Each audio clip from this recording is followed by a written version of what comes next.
That was a Red Robin right there. They closed it down. I vlogged that place 4 or 5 times. You know what? My friend, he's an actor friend. He met someone's wife there. He told me about it. And this is horrible, but I just have to talk about it. It helps me. He sat down with me and he goes, yeah, I met her at the Red Robin. And he took her home and and I said, why would you do that? That was somebody's wife. He goes, I don't care. He actually was that, so, you know, but he was a real funny guy. He used to do a Robin Williams impression and everything.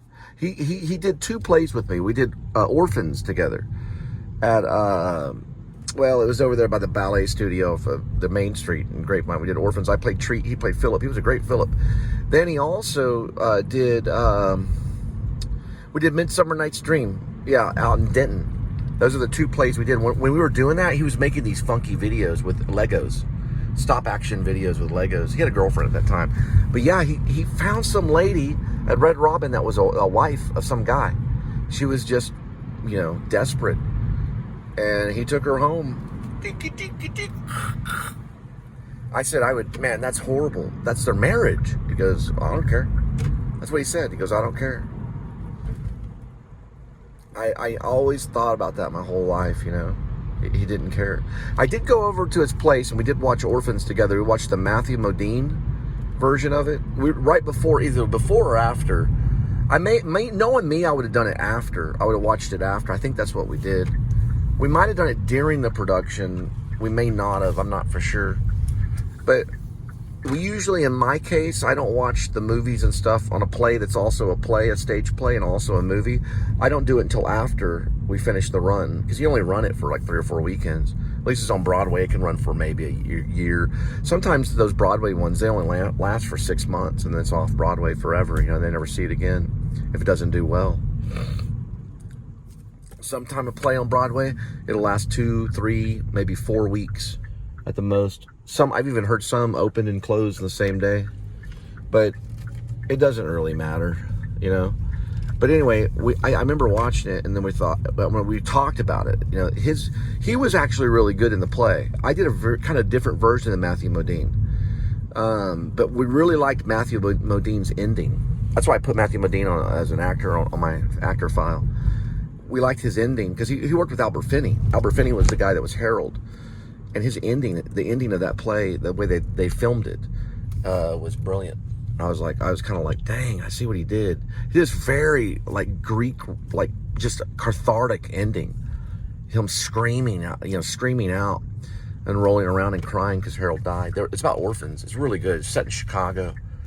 It's about a mafioso guy that's taking care of these 2 orphans. One's a thief, and the other one is kind of mentally challenged, and his brother convinces him not to ever leave the house.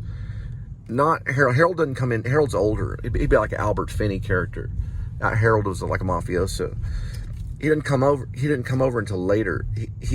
What happens is Treat would bring guys over to rob them, and then I don't know if he would kill them or what. I don't think he would kill them, but he would rob them, and then he'd kick them out of the house afterwards. He'd rob their jewelry and stuff. So he would rob people in the parks and stuff, and he'd get money, and he'd keep his brother home by telling him if he went outside and breathed the air, he would die.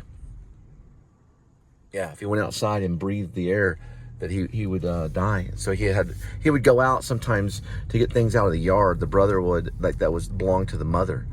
The only thing they could find that belonged to the mother was this like red high heel, and then a few other items and stuff that in the closet. But they lived there alone. You got to see the movie. It's brilliant. And then Harold comes in and he's going to rob him, but something happens, and I think he pulls a knife on him, and then he pulls out a gun, and you find out Harold's mafioso. He has all these, they're basically like, I don't know exactly what they are. It's something that he has in the case. It's not exactly money, but it's worth a lot. It's similar to money. It's not actual currency, but it's something that he has in the briefcase. He tells you what it is. It's not like Pulp Fiction where you don't know what's in the briefcase, but it's something to do with Wall Street and stuff. So that it would set him for life. He hangs on that until finally the guys come back and shoot him in the stomach, and he makes it back to the hideaway, to Treat's hideaway, and dies right in front of him. They're orphans again. It's beautiful.